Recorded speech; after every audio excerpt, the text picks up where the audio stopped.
ಶ್ರೀ ಮಹಾಗಣಪತಯೇ ನಮಃ. ಶ್ರೀ ಗುರುಭ್ಯೋ ನಮಃ.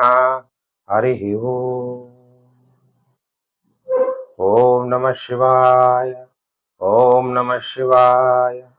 ಓಂ ನಮಃ ಶಿವಾಯ. ಪ್ರಿಯ ವೀಕ್ಷಕರೇ, ಕನ್ಯಾ ರಾಶಿ ರಾಹು ಕೇತು ಸಂಚಾರ ಫಲ. ಯಾಕಂದ್ರೆ ಕನ್ಯಾ ರಾಶಿಯಲ್ಲಿರುವಂತಹ ಕೇತು ಸಿಂಹ ರಾಶಿಗೆ ಸಂಚಾರ ಆಗ್ತಾ ಇದ್ದಾನೆ. 18 ಮೇ 2025 ಸಾಯಂಕಾಲ 5 ಗಂಟೆ 8 ನಿಮಿಷಕ್ಕೆ ಕೇತು ಕನ್ಯಾ ರಾಶಿ ನಿಮ್ಮ ರಾಶಿಯಿಂದ ಸಿಂಹ ರಾಶಿಗೆ ಅಂದ್ರೆ ಅಪ್ರದಕ್ಷಿಣಾಕಾರದಲ್ಲಿ ಸಂಚಾರ ಆಗ್ತದೆ. ರಾಹು ಮೀನ ರಾಶಿ ಉತ್ತರಾಭಾದ ನಕ್ಷತ್ರ ಪೂರ್ವಭಾದ ನಕ್ಷತ್ರ ಮೀನ ರಾಶಿಯಿಂದ ಕುಂಭ ರಾಶಿಗೆ ರಾಹು ಸಂಚಾರ. ರಾಹು ಕೂಡ ಅಪ್ರದಕ್ಷಿಣಾಕಾರದಲ್ಲಿ ಸಂಚಾರ ಆಗ್ತದೆ. ಎಲ್ಲಾ ಗ್ರಹಗಳು ಪ್ರದಕ್ಷಿಣಾಕಾರದಲ್ಲಿ ಅಂದ್ರೆ ಕ್ಲಾಕ್ ವೈಸ್ ಅಲ್ಲಿ ಮೂವ್ ಆದ್ರೆ ರಾಹು ಕೇತುಗಳು ಆಂಟಿ ಕ್ಲಾಕ್ ವೈಸ್ ಮೂಮೆಂಟ್ ಅಲ್ಲಿ ಮೂವ್ ಆಗ್ತಾರೆ. ಛಾಯಾ ಗ್ರಹಗಳು ರಾಹು ಕೇತುಗಳು. ಎಲ್ಲಾ ಗ್ರಹಗಳು ಕಣ್ಣಿನಿಂದ ನೋಡಬಹುದು, ಆದ್ರೆ ರಾಹು ಕೇತುಗಳನ್ನ ಛಾಯಾಗ್ರಹಗಳು ಕಣ್ಣಿಂದ ನೋಡಕ್ಕಾಗದೇ ಇರುವಂತಹ ಗ್ರಹಗಳು. ರಾಹು ಕೇತುಗಳು ಅತ್ಯಂತ ಬಲಿಷ್ಠ ಗ್ರಹಗಳು, ಪವರ್ಫುಲ್ ಪ್ಲಾನೆಟ್ಸ್. ಪ್ರಪಂಚದಲ್ಲಿ ಪ್ರತಿಯೊಬ್ಬ ಜೀವರಾಶಿ ಬದುಕಬೇಕಾದ್ರೆ ಬಹಳ ಮುಖ್ಯವಾಗಿ ಬೇಕಿರೋದು ಯಾವುದು? ಸೂರ್ಯ. ಸೂರ್ಯನಿಲ್ಲದೆ ಆರೋಗ್ಯಂ ಪ್ರದದಾತನೋ ದಿನಕರಹ ಅಂತೀವಿ. ಆರೋಗ್ಯವನ್ನು ಕೊಡುವಂತವನೇ ಸೂರ್ಯ. ತಾಯಿ ಅಂದ್ರೆ ಚಂದ್ರ. ಸೂರ್ಯ ಚಂದ್ರರನ್ನೇ ಗ್ರಹಣ ಕೇತುಗ್ರಸ್ತ ಅಥವಾ ಸೂರ್ಯಗ್ರಸ್ತ, ರಾಹುಗ್ರಹಣ, ಕೇತುಗ್ರಹಣ ಅಂತೆಲ್ಲ ಹಾಕ್ತಾ ಇರ್ತೀವಿ. ರಾಹು ಕೇತುಗಳು ಸೂರ್ಯ ಚಂದ್ರರಿಗೆ ಗ್ರಹಣವನ್ನ ಹಿಡಿತಾರೆ, ಅಂದ್ರೆ ನುಂಗ್ಬಿಡ್ತಾರೆ. ಅಷ್ಟು ಪವರ್ಫುಲ್ ಅನ್ನೋದು ನೀವು ಅರ್ಥ ಮಾಡ್ಕೋಬೇಕು. ಹಾಗಾದ್ರೆ ಕನ್ಯಾ ರಾಶಿ ನಾನು ಜನಿಸಿದ್ದೀನಿ ಅಥವಾ ನಾನು ಕನ್ಯಾ ಲಗ್ನದಲ್ಲಿ ಜನಿಸಿದ್ದೀನಿ, ನನ್ನ ಮೇಲೆ ಏನ್ ಪರಿಣಾಮ ಉಂಟಾಗ್ಬೋದು ಅನ್ನೋದು ನಿಮ್ಮೆಲ್ಲರಿಗೂ ಕೂಡ ಕುತೂಹಲ ಇರುತ್ತೆ. ಈಗ 18 ವರ್ಷಕ್ಕೆ ಒಂದ್ಸಲ ಒಂದೊಂದು ರಾಶಿಗೆ ರಾಹುಕೇತುಗಳು ಸಂಚಾರ ಆಗ್ತಾರೆ. ಈಗ 18 ವರ್ಷದ ನಂತರ ಸಿಂಹ ರಾಶಿಗೆ ಕೇತು, 18 ವರ್ಷದ ನಂತರ ರಾಹು ಕುಂಭ ರಾಶಿಗೆ ಸಂಚಾರ ಆಗ್ತಿದ್ದಾರೆ. ಯಾವಾಗಲೂ ಕೂಡ ರಾಹು ಅಂದ್ರೆ ತಲೆ, ಕೇತು ಅಂದ್ರೆ ಬಾಲು, ಸರ್ಪ ಅಂತೀವಿ. ಸರ್ಪಕ್ಕೆ ಎಡೆ ಇರುತ್ತೆ, ತಲೆ ಇರುತ್ತೆ, ಬಾಲನೂ ಇರುತ್ತೆ. ರಾಹು ಕೇತುಗಳು ರಾಕ್ಷಸ, ದೇವತೆಗಳಲ್ಲ ಅಂತ ಪುರಾಣಗಳಲ್ಲಿ ನಾವು ಕಥೆ ಕೇಳಿದ್ದೀವಿ. ಮಹಾವಿಷ್ಣು ಅಮೃತವನ್ನ ದೇವತೆಗಳಿಗೆ ಹಂಚಬೇಕಾದ್ರೆ ರಾಹು ಕೇತುಗಳು ಕೂಡ ದೇವತಾ ರೂಪದಲ್ಲಿ ಅಮೃತವನ್ನ ಕುಡಿದಿದ್ರಿಂದ ಅವರು ಅಮರರಾದರು. ಮಹಾವಿಷ್ಣುಗೆ ದೇವತೆಗಳು ಸೂಚನೆ ಹೇಳಿದ ತಕ್ಷಣ ಇವರು ದೇವತೆ ಅಲ್ಲ ಅಂದ ತಕ್ಷಣ ವಿಷ್ಣು ಚಕ್ರವನ್ನ ಬಿಟ್ಟಿದ ತಕ್ಷಣ ಸುದರ್ಶನ ಚಕ್ರ ತಲೆ ಕಟ್ಟಾಗುತ್ತೆ, ರಾಹು ಆಗ್ತಾನೆ, ಬಾಲ ಕೇತು ಆಗಿ ಗ್ರಹಗಳಾಗಿ ನಮಗೆ ಫಲವನ್ನ ಕೊಡ್ತಾರೆ. ಗ್ರಾಹಿ ಕರ್ಮ ಫಲದಾತಃ. ನಾವು ಹಿಂದಿನ ಜನ್ಮದಲ್ಲಿ ಮಾಡಿರುವಂತಹ ಪಾಪ ಪುಣ್ಯ, ಒಳ್ಳೆಯದು ಶುಭ ಅಶುಭ ಫಲಗಳಿಗೆ ಕಾರಕರು ಯಾರು? ನವಗ್ರಹಗಳು. ಯಾಕಂದ್ರೆ ಈ ರಾಹು ಕೇತುಗಳು ಶನಿ ಇವರೆಲ್ಲ ಗುರುವಿಗಿಂತ, ನವಗ್ರಹಗಳಲ್ಲಿ ಅತ್ಯಂತ ಶುಭ ಗ್ರಹ ಯಾವುದು? ಗುರುವಿಗಿಂತ ಹೆಚ್ಚು ಫಲಗಳನ್ನ ಕೊಡ್ತಾರೆ. ನಿಮ್ಮನ್ನ ಮೇಲ್ ಬೇಕಾದ್ರೆ ತಗೊಂಡೋಗ್ತಾರೆ, ಕೆಳಗಡೆ ಬೇಕಾದ್ರೂ ತಗೊಂಡ್ಬರ್ತಾರೆ. ಇಷ್ಟು ದಿವಸ ನೀವು ನಿಮ್ಮ ಜನ್ಮ ರಾಶಿ ಅಥವಾ ಜನ್ಮ ಲಗ್ನದಲ್ಲಿ ಕೇತು ಸಂಚಾರ ಆಗ್ತಾ ಇದ್ರು. ಯಾಕಂದ್ರೆ ನಿಮ್ಗೆ ಕೆಲವ್ರದ್ದು ಕನ್ಯಾ ರಾಶಿ ಕನ್ಯಾ ಲಗ್ನ ಒಂದೇ ಆಗಿರುತ್ತೆ. ಕನ್ಯಾ ಲಗ್ನ ಆಗಿದ್ರೆ ಏನ್ ಫಲ, ಕನ್ಯಾ ರಾಶಿಯವರಿಗೆ ಯಾವ ತರ ಫಲ ಅನ್ನೋಂಥ ವಿಷಯವನ್ನ ತಿಳಿಸ್ತೀನಿ. ನೀವೇನಾದ್ರೂ ಕನ್ಯಾ ಲಗ್ನದಲ್ಲಿ ಜನಿಸಿದ್ರೆ ನಿಮ್ಗೆ ಮಹಾಪದ್ಮ ಕಾಳ ಸರ್ಪ ದೋಷ ಉಂಟಾಗುತ್ತೆ. ರಾಶಿಯವರಿಗೂ ಕೂಡ ಅದರ ಪ್ರಭಾವ ಸ್ವಲ್ಪ ಇರುತ್ತೆ, ಆದ್ರೆ ಲಗ್ನದಲ್ಲಿ ಜನಿಸಿರೋರಿಗೆ ಹೆಚ್ಚು ಪ್ರಭಾವ ಇರುತ್ತೆ. ಹಾಗಾದ್ರೆ ಅದರ ಪ್ರಭಾವ ಹೇಗಿರುತ್ತೆ, ಏನು ಪರಿಹಾರ ಮಾಡ್ಕೋಬೇಕು ಅನ್ನೋ ವಿಷಯ ಎಲ್ಲ ತಿಳಿಸ್ತೀನಿ. ಈಗ ನಿಮ್ಮ ಜನ್ಮ ರಾಶಿ ಆಗಿರ್ಬೋದು ಅಥವಾ ನಿಮ್ಮ ಜನ್ಮ ಲಗ್ನ ಆಗಿರ್ಬೋದು, ನಿಮ್ಮ ಲಗ್ನದಿಂದ ಅಥವಾ ರಾಶಿಯಿಂದ 6th ಹೌಸ್ ಅಂದ್ರೆ ಷಷ್ಠಮ ಭಾವದಲ್ಲಿ ರಾಹು ಸಂಚಾರ ಆಗ್ತಾ ಇದ್ದಾನೆ. 6ನೇ ಮನೆ ಅಂದಾಗ ಏನಂತೀವಿ? ದುಸ್ಥಾನ. ಹಾಗಾದ್ರೆ ಕನ್ಯಾ ರಾಶಿಯವರಿಗೆ ರಾಹು 6ನೇ ಮನೆಯಲ್ಲಿ ದುಸ್ಥಾನದಲ್ಲಿ ಸಂಚಾರ ಆಗ್ತಾ ಇರೋನು ಇವಾಗ ಶನಿಯ ಮನೆ. ಕುಂಭ ರಾಶಿ ಯಾರ ಮನೆ? ಶನಿ ಮನೆ. ರಾಹು ಕೇತುಗಳಿಗೆ ಸ್ವಂತ ಮನೆ ಇಲ್ಲ. ಈಗ ರಾಹು ಶನಿಯಂತೆ ವರ್ತಿಸ್ತಾನ. 6ನೇ ಮನೆ ಅಂದ ತಕ್ಷಣ ಋಣ ರೋಗಾದಿ ದಾರಿದ್ರ ಪಾಪಕ್ಷುದ ಭಯ ಶೋಕ ನಶ್ಯಂತು ಅಂತೀವಿ. ಋಣ ರೋಗಾದಿ ದಾರಿದ್ರ ಪಾಪಕ್ಷುದ ಭಯ ಶೋಕ ಇವ್ಯಾವುದು ಕೂಡ ನಮ್ಮ ಹತ್ರ ಬರಬಾರದು ಅನ್ನುವಂಥದ್ದು ನಮ್ಮೆಲ್ಲರ ಆಸೆ ಆಗಿರುತ್ತೆ. ಹಾಗಾದ್ರೆ 6ನೇ ಮನೆ ರಾಹು ಸಂಚಾರ ಆಗಿದ ತಕ್ಷಣ ಗೋಚಾರದಲ್ಲಿ ಮಿಶ್ರ ಫಲ ಉಂಟಾಗುತ್ತೆ. ರಾಹು ನಿಮ್ಮ ಜಾತಕದಲ್ಲಿ ಚೆನ್ನಾಗಿದ್ರೆ ಶತ್ರುಗಳ ಮೇಲೆ ವಿಜಯ ಪ್ರಾಪ್ತಿಯಾಗುತ್ತೆ, ರೋಗಗಳ ಮೇಲೆ ವಿಜಯ ಪ್ರಾಪ್ತಿಯಾಗುತ್ತೆ. ನಿಮ್ದೇನ ಸಾಲಗಳಿದ್ರೆ ಸಾಲಗಳು ಕೂಡ ತೀರೋಗ್ಬಿಡುತ್ತೆ. ಅದೇ ಜಾತಕದಲ್ಲಿ ನಿಮ್ಮ ಜಾತಕದಲ್ಲಿ ರಾಹು ನೆಗೆಟಿವ್ ಆಗಿದ್ರೆ ಯಾವ ಕಾಯಿಲೆ ಬಂದಿದೆ ಅಂತ ಒಬ್ಬ ಡಾಕ್ಟರ್ಗೆ ಐಡೆಂಟಿಫೈ ಮಾಡಕ್ಕಾಗಲ್ಲ. ಆ ತರ ಕಾಯಿಲೆಗಳಿಂದ ಬಳಲುವ ಸಾಧ್ಯತೆಗಳು ಕೂಡ ಇರುತ್ತೆ. ಕೆಲವರು ಬಡತನದಿಂದ ಮುಕ್ತಿಯನ್ನ ಹೊಂದಬಹುದು. ಕನ್ಯಾ ರಾಶಿಯವರು ನೀವು ಮಾಡಿದಂತಹ ಪಾಪಗಳಿಗೆ ಕ್ಷಮೆ ಸಿಗ್ಬೋದು. ನಿಮ್ಮ ಮನೆಯಲ್ಲಿ ನಿಮಗೆ ನಡೀತಾ ಇರುವಂತಹ ಶೋಕ ದುಃಖ ಕಡಿಮೆ ಆಗುವ ಸಾಧ್ಯತೆಗಳು ಕೂಡ ಕನ್ಯಾ ರಾಶಿಯವರಿಗೆ ಕಂಡು ಬರ್ತಾ ಇದೆ. ರಾಹು 6ನೇ ಮನೆಯಲ್ಲಿ ಸಂಚಾರ ಆಗ್ತಾ ಇರೋದ್ರಿಂದ ಯಾರ್ಯಾರು ಸರ್ವಿಸ್ ಓರಿಯೆಂಟೆಡ್ ಕೆಲಸಗಳು, ಈಗ ಕೆಲವು ಸಾಫ್ಟ್ವೇರ್ ಕಂಪನಿ ಅಮೆರಿಕಾಯಿಂದ ಏನ್ ಮಾಡ್ತೀರಿ, ಸರ್ವಿಸ್ ಕಂಪನಿಗಳಿಗೆ ಏನೋ ಸರ್ವಿಸ್ ಬೇಕು, ಸಾಫ್ಟ್ವೇರ್ ಬೇಕು, ಅದೆಲ್ಲ ಡೆವಲಪ್ಮೆಂಟ್ ಮಾಡ್ಕೊಡ್ತೀರಿ ಅಂತ MNC ಸಾಫ್ಟ್ವೇರ್ ಕಂಪನಿಗಳಲ್ಲಿ ಸರ್ವಿಸ್ ಓರಿಯೆಂಟೆಡ್ ಕೆಲಸ ಕಾರ್ಯಗಳನ್ನ ಮಾಡ್ತಾ ಇರೋರು ಡಾಕ್ಟರ್ಗಳಾಗಿರ್ಬೋದು, ಆಯುರ್ವೇದಿಕ್ ಡಾಕ್ಟರ್ ಆಗಿರ್ಬೋದು, ಹೋಮಿಯೋಪತಿ ಆಗಿರ್ಬೋದು, ಆಲೋಪತಿ ಆಗಿರ್ಬೋದು, ಒಳ್ಳೇದಾಗುತ್ತೆ. ಸಾಫ್ಟ್ವೇರ್ ಇಂಜಿನಿಯರ್ಸ್ಗೆ ಸರ್ವಿಸ್ ಓರಿಯೆಂಟೆಡ್ ಸಾಫ್ಟ್ವೇರ್ ಡೆವಲಪ್ಮೆಂಟ್ ಮಾಡ್ತಾ ಇರೋರಿಗೆ ಒಳ್ಳೇದಾಗುತ್ತೆ. ಏನು ಅಂದಾಗ ಎಕ್ಸಾಂಪಲ್ ಅಂದಾಗ ನೀವು ಓಲಾದು ಸಾಫ್ಟ್ವೇರ್ ಮಾಡ್ತಾ ಇರ್ಬೋದು, ಊಬರ್ದು ಸಾಫ್ಟ್ವೇರ್ ಮಾಡ್ತಾ ಇರ್ಬೋದು, ಅದು ಮೇಂಟೈನ್ ಮಾಡ್ತಾ ಇರ್ಬೋದು. ಅವರೆಲ್ಲ ಏನ್ ಮಾಡ್ತಾರೆ, ಊಬರ್ ಓಲಾ ಎಲ್ಲ ಸರ್ವಿಸ್ ಓರಿಯೆಂಟೆಡ್ ಕೆಲಸಗಳನ್ನ ಮಾಡ್ತಾರೆ. ಜನಗಳಿಗೆ ಆ ಆ್ಯಪ್ ಯೂಸ್ ಮಾಡಿದ ತಕ್ಷಣ ಸ್ವಿಗ್ಗಿ ಇರ್ಬೋದು, ಝೊಮ್ಯಾಟೊ ಇರ್ಬೋದು, ನಾನು ಎಕ್ಸಾಂಪಲ್ ಅಷ್ಟೇ ಹೇಳ್ತಾ ಇರೋದು, ಯಾವುದೇ ಕಂಪನಿ ಪ್ರಮೋಷನ್ ಮಾಡ್ತಾ ಇಲ್ಲ. ಅಮೆಜಾನ್ ಇದು ಸಾಫ್ಟ್ವೇರ್ ಇರ್ಬೋದು, ಇದೆಲ್ಲದಕ್ಕೂ ನೀವು ಸಹಾಯಕ ಇಂಜಿನಿಯರ್ ಆಗಿರ್ತೀರಿ, ಕೆಲವರು ಸಾಫ್ಟ್ವೇರ್ನ ಡೆವಲಪ್ಮೆಂಟ್ ಮಾಡ್ತಾ ಇರ್ತೀರಿ, ಕೆಲವರು ಸರ್ವಿಸ್ ಓರಿಯೆಂಟೆಡ್ ಕೆಲಸಗಳು ಮಾಡ್ತಾ ಇರ್ತೀರಿ. ಇಂಥವ್ರಿಗೆಲ್ಲ ಹೆಚ್ಚು ಧನಲಾಭ ಆಗುವ ಸಾಧ್ಯತೆಗಳು ಕಂಡು ಬರುತ್ತೆ.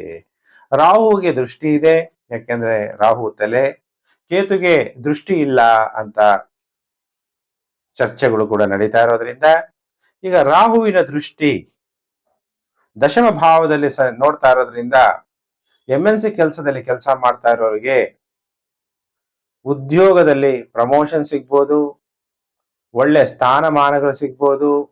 ಗುರುಜಿ ನಾನು ಇಂಡಿಯನ್, ನಾನು US ಅಲ್ಲಿ ಕೆಲಸ ಮಾಡ್ತಾ ಇದ್ದೀನಿ, ಆಸ್ಟ್ರೇಲಿಯಾದಲ್ಲಿ ಕೆಲಸ ಮಾಡ್ತಾ ಇದ್ದೀನಿ, ಯುರೋಪ್ ದೇಶಗಳಲ್ಲಿ ಕೆಲಸ ಮಾಡ್ತಾ ಇದ್ದೀನಿ, ಅವಾಗ ಧನಾಭಿವೃದ್ಧಿ ಆಗುವ ಸಾಧ್ಯತೆಗಳು ಕೂಡ ಕಂಡು ಬರುತ್ತೆ. ಯಾಕೆಂದ್ರೆ 6ನೇ ಮನೆಯಿಂದ ರಾಹುವಿನ ದೃಷ್ಟಿ ನೇರವಾಗಿ 10ನೇ ಮನೆ ಆಗಿರೋದ್ರಿಂದ ಸರ್ಕಾರದಲ್ಲಿ ಕೆಲಸ ಮಾಡ್ತಾ ಇದ್ದೀನಿ ಗುರುಜಿ, ಕನ್ಯಾ ರಾಶಿ ಅಂದ್ರೆ ತುಂಬಾ ಕಷ್ಟ, ಪ್ರಮೋಷನ್ ಸಿಗೋದು ಕಷ್ಟ, ಡೈರೆಕ್ಟ್ ಆಗಿ ಏನು ನೀವು ಪಡ್ಕೊಳಕ್ಕೆ ಸಾಧ್ಯ ಆಗೋದಿಲ್ಲ ಅನ್ನೋದನ್ನ ರಾಹು ಸೂಚನೆ ಮಾಡ್ತಾನೆ. ಆಮೇಲೆ ರಾಹುವಿನ ದೃಷ್ಟಿ ನೇರವಾಗಿ ವ್ಯಯಭಾವದಲ್ಲಿ ಕೇತು ಸಂಚಾರ ಆಗ್ತಾ ಇದ್ದಾನೆ, ಅದು ಸಪ್ತಮ ದೃಷ್ಟಿ ಆಗುತ್ತೆ. ಆಮೇಲೆ ಧನಭಾವವನ್ನು ಕೂಡ ರಾಹು ನೋಡೋದ್ರಿಂದ ನೀವು ಮಾತಾಡುವ ಸಾಮರ್ಥ್ಯದಿಂದ ನಿಮಗೆ ಧನ ಪ್ರಾಪ್ತಿ.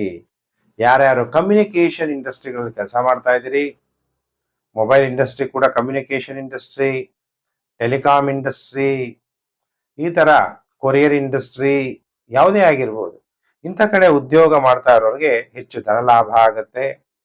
ಆದರೂ ಕೂಡ ನೀವು ವೃತ್ತಿಯಲ್ಲಿ ಸುಳ್ಳು ಹೇಳದೆ ಧನ ಸಂಪಾದನೆಯನ್ನ ಮಾಡಬೇಕಾಗತ್ತೆ, ಆನೆಸ್ಟ್ ಆಗಿ ಕೆಲಸವನ್ನ ಮಾಡಬೇಕಾಗತ್ತೆ. ರಾಹು ಯಾವಾಗ 6ನೇ ಮನೆ ಸಂಚಾರ ಆಗ್ತಾನೋ ಆಗ ಪಶ್ಚಿಮ ದಿಕ್ಕಿನಿಂದ ನಿಮಗೆ ಲಾಭ ಉಂಟಾಗುತ್ತೆ. ವೆಸ್ಟರ್ನ್ ಕಂಟ್ರೀಸ್, ಪಾಶ್ಚಿಮಾತ್ಯ ದೇಶಗಳಿಂದ ಕೆಲಸ ಮಾಡ್ತಾ ಇರೋರಿಗೆ ಲಾಭ ಆಗುತ್ತೆ.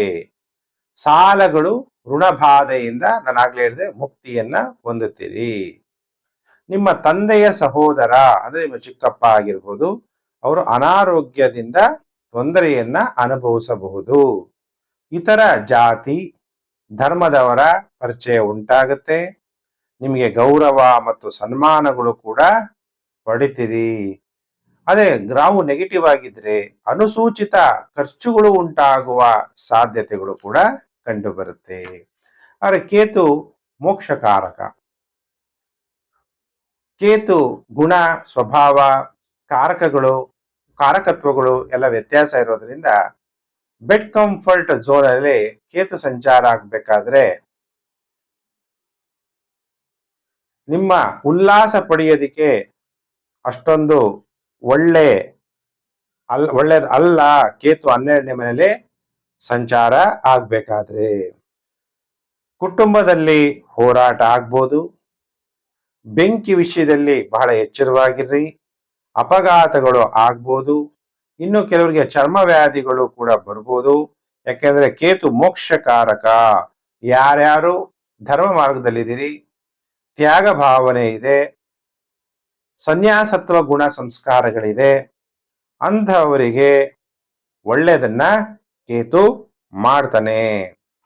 ಇಲ್ಲ ಅಂದ್ರೆ ನಿಮ್ಮ ಬುದ್ಧಿ ವಿಕಲ್ಪವಾಗುವ ಸಾಧ್ಯತೆಗಳು ಕೂಡ ಕಂಡು ಬರುತ್ತೆ. ಯಾರು ದೈವ ಚಿಂತಕರು, ಆಧ್ಯಾತ್ಮಿಕ ಚಿಂತಕರು ಅಂಥವ್ರಿಗೆ ಕೇತು 12ನೇ ಮನೆಯಲ್ಲಿದ್ರೆ ಈ ಗೋಚಾರದಲ್ಲೂ ಕೂಡ 12ನೇ ಮನೆ ಸಂಚಾರ ಆಗ್ತದ್ರಿಂದ ಒಳ್ಳೆ ಫಲ ಕೊಡ್ತಾರೆ. ಇಲ್ಲ ಅಂದ್ರೆ ತೊಂದರೆಗಳು ಕೂಡ ಆಗುವ ಸಾಧ್ಯತೆ ಇದೆ. ಹಾಗಾದ್ರೆ ಮಹಾಪದ್ಮ ಕಾಳ ಸರ್ಪದೋಷ ಉಂಟಾಗುತ್ತೆ. ಅದರಲ್ಲೂ ಜಾಸ್ತಿ ಕನ್ಯಾ ಲಗ್ನ ಜಾತಕರಿಗೆ. ರಾಶಿಗಿಂತ ಯಾರು ಕನ್ಯಾ ಲಗ್ನದಲ್ಲಿ ಜನಿಸ್ತಾರೆ ಈ ಡೇಟ್ ಆದ್ಮೇಲೆ ಯಾವುದೇ ಮಗು ಜನನ ಆದ್ರೂ ಕೂಡ ಅವ್ರಿಗೂ ಕೂಡ ಪದ್ಮ ಕಾಲ ಸರ್ಪದೋಷ ಉಂಟಾಗುತ್ತೆ. ನಿಮ್ಮ ಕನ್ಯಾ ಲಗ್ನದಿಂದ ಷಷ್ಠಮ ಭಾವದಲ್ಲಿ ರಾಹು, ವ್ಯಯಭಾವದಲ್ಲಿ ಕೇತು, ಇವರ ನಡುವೆ ನಿಮ್ ಜಾತಕದಲ್ಲಿ ನೋಡ್ಕೊಳ್ಳಿ, ಎಲ್ಲಾ ಗ್ರಹಗಳು ಬಂದ್ಬಿಟ್ರೆ ಮಹಾಪದ್ಮ ಕಾಳ ಸರ್ಪದೋಷ ಉಂಟಾಗುತ್ತೆ. ಇದರಿಂದ ಏನಾಗುತ್ತೆ, ಸಾಹಸ ಕಾರ್ಯಗಳಿಗೆ ನೀವು ತುಂಬಾ ಮುನ್ನುಗ್ತೀರಿ, ಆದರೂ ತೊಂದರೆಗಳಾಗಿ ಸಿಲುಕಿಕೊಳ್ಳುವಂತ ಸಾಧ್ಯತೆ ಇದೆ. ಜೀವಮಾನ ಪರ್ಯಂತ ಹಿತಶತ್ರುಗಳನ್ನ ಎದುರಿಸಬೇಕಾಗುತ್ತೆ. ಇಲ್ಲ ಈಗ 1.5 ವರ್ಷನಾದ್ರೂ ಕೂಡ ನಿಮ್ಮ ಹತ್ರ ಚೆನ್ನಾಗೇ ಇರ್ತಾರೆ, ಆದ್ರೆ ಹಿತಶತ್ರುಗಳಿಂದ ನಿಮಗೆ ತೊಂದರೆಗಳು ಆಗ್ಬೋದು. ಹಾಗಾದ್ರೆ ಪರಿಹಾರ ಏನ್ ಮಾಡ್ಬೇಕು ಗುರುಜಿ ಅಂದಾಗ, ಬೆಳ್ಳಿಯ ಲೋಟದಲ್ಲಿ ರಾತ್ರಿ ನೀರನ್ನ ತುಂಬಿಟ್ಟು ಬೆಳಿಗ್ಗೆ ಎದ್ದೊಡನೆ ಖಾಲಿ ಹೊಟ್ಟೆಯಲ್ಲಿ ನೀರನ್ನ ಕುಡಿಬೇಕು. ಪ್ರತಿ ಶುಕ್ರವಾರ ಶ್ರೀ ಮಹಾಲಕ್ಷ್ಮಿಯನ್ನ ನೀವು ಪೂಜಿಸಬೇಕಾಗತ್ತೆ. ಶ್ರೀಗಂಧದ ಧೂಪ, ದೇವರಿಗೆ ತುಪ್ಪದ ದೀಪ ಇಂದ ನೀವು ಪೂಜನೆಯನ್ನ ಮಾಡಬೇಕು. ಓಂ ಕಾಲ ಕಾಲಾಯ ನಮಃ ಅನ್ನುವಂತಹ ಮಂತ್ರ. ಯಾಕಂದ್ರೆ ಶಿವ ಕಾಲರ ಮಹಾಕಾಲ. ನಮ್ಗೆ ಆಯುಷ್ ಚೆನ್ನಾಗಿರ್ಬೇಕು, ಆರೋಗ್ಯ ಚೆನ್ನಾಗಿರ್ಬೇಕು ಅಂದಾಗ ಓಂ ಕಾಲ ಕಾಲಾಯ ನಮಃ ಅಂತ ಹೇಳಿ ಜಪ ಮಾಡ್ತಾ ಕಾಲಭೈರವನ ದರ್ಶನ, ಶಿವನಿಗೆ ಪಂಚಾಮೃತ ಅಭಿಷೇಕ ಇವೆಲ್ಲ ಮಾಡೋದ್ರಿಂದ ಗ್ರಹಗಳಿಂದ ಉಂಟಾಗುವ ನೆಗೆಟಿವ್ ಎಫೆಕ್ಟ್ ನಿಮ್ಗೆ ಕಡಿಮೆ ಆಗುತ್ತೆ. ಗುರುಜಿ ಬರೀ ನೆಗೆಟಿವ್ ಹೇಳ್ತೀರಾ, ಪಾಸಿಟಿವ್ ಹೇಳಲ್ಲ ಅಂದಾಗ, ನನಗೆ ನಿಮ್ಗೆಲ್ಲ ಒಳ್ಳೇದಾಗ್ಲಿ, ನಿಮಗೆ ಶುಭ ಫಲಗಳೇ ಉಂಟಾಗ್ಲಿ ಅನ್ನುವಂತಹ ಖಂಡಿತವಾದಂತಹ ಮನೋಭಾವ ಇರುತ್ತೆ. ಆದ್ರೆ ನನ್ನ ಕರ್ತವ್ಯ ಕೂಡ ಏನಾಗಿರುತ್ತೆ, ಯಾವ ಗ್ರಹದಿಂದ ಯಾವ ತರ ನೆಗೆಟಿವ್ ಎಫೆಕ್ಟ್ ಆಗ್ಬೋದು ನಿಮ್ಗೆಲ್ಲ ಭಯ ಪಡಿಸ್ಬೇಕು ಅನ್ನುವಂಥ ಉದ್ದೇಶ ಅಂತೂ ನನಗಿಲ್ಲ. ಅದರಿಂದ ನೀವು ಏನು ಪರಿಹಾರ ಮಾಡ್ಕೋಬೇಕು, ಸರ್ವಸ್ಯ ಲೋಚನಂ ಶಾಸ್ತ್ರಂ, ಕತ್ಲಿರೋರಿಗೆ ಬೆಳಕನ್ನ ತೋರಿಸುವಂಥದ್ದೇ ಜ್ಯೋತಿಷ್ಯ ಶಾಸ್ತ್ರ. ಅದನ್ನ ನಿಮ್ಗೆ ಹೇಳೋದಕ್ಕೋಸ್ಕರ ಇವೆಲ್ಲ ವಿಷಯ ಹೇಳ್ಬೇಕಾಗತ್ತೆ. ಎಷ್ಟೋ ಜನಕ್ಕೆ ಕೂಡ ಸಮಸ್ಯೆಗಳಿರುತ್ತೆ. ವಿಡಿಯೋನ ಶೇರ್ ಮಾಡಿ ಸೋಷಿಯಲ್ ಮೀಡಿಯಾಗಳಲ್ಲಿ, Facebook, WhatsApp group, Telegram group. ಸರ್ವಸ್ಯ ಲೋಚನಂ ಶಾಸ್ತ್ರಂ, ಎಲ್ಲದಕ್ಕೂ ಕೂಡ ನಮಗೆ ಸರಿಯಾದ ಮಾರ್ಗ ತೋರಿಸುವಂಥದ್ದೇ ಶಾಸ್ತ್ರಗಳು. ಚತುರ್ವೇದಗಳ ಅಂಗ ಜ್ಯೋತಿಷ್ಯ ಶಾಸ್ತ್ರ ಆಗಿರೋದ್ರಿಂದ ಎಲ್ಲರೂ ಕೂಡ ಶೇರ್ ಮಾಡಿ, ಹೊಸಬರು ಸಬ್ಸ್ಕ್ರೈಬ್ ಮಾಡ್ಕೊಳ್ಳಿ. ನೋಟಿಫಿಕೇಶನ್ ಬೆಲ್ ಆಲ್ ಅನ್ನೋದು ಒತ್ತಿ. ಆಗ ನಾನು ಮುಂದೆ ಹಾಕುವ ಲೇಟೆಸ್ಟ್ ವಿಡಿಯೋ ನಿಮಗೆ ಬೇಗ ಬಂದು ತಲುಪುತ್ತೆ. ಪ್ರಿಯ ವೀಕ್ಷಕರೇ, ನಿಮ್ಮ ಇಷ್ಟ ದೇವರನ್ನ ಒಂದು ನಿಮಿಷ ಪ್ರಾರ್ಥನೆ ಮಾಡಿ. ನಾನು ಕೂಡ ಪ್ರಾರ್ಥನೆ ಮಾಡ್ತೀನಿ, ನಿಮ್ಮೆಲ್ಲರಿಗೂ ಕೂಡ ಒಳ್ಳೇದಾಗ್ಲಿ ಅಂತೇಳಿ. ಓಂ ಸರ್ವೇಷಾಂ ಸ್ವಸ್ತಿರ್ಭವತು, ಸರ್ವೇಷಾಂ ಶಾಂತಿರ್ಭವತು, ಸರ್ವೇಷಾಂ ಪೂರ್ಣಂ ಭವಂತು, ಸರ್ವೇಷಾಂ ಮಂಗಳಂ ಭವಂತು. ಓಂ ಶಾಂತಿ ಶಾಂತಿ ಶಾಂತಿ.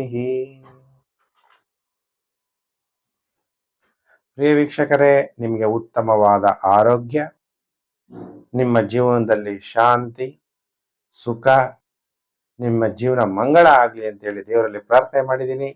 ನಾನು ಮತ್ತೊಂದು ವಿಡಿಯೋದಲ್ಲಿ ಮತ್ತೆ ನಾನು ನಿಮ್ಮನ್ನು ಭೇಟಿ ಮಾಡ್ತೀನಿ. ನಮಸ್ಕಾರ.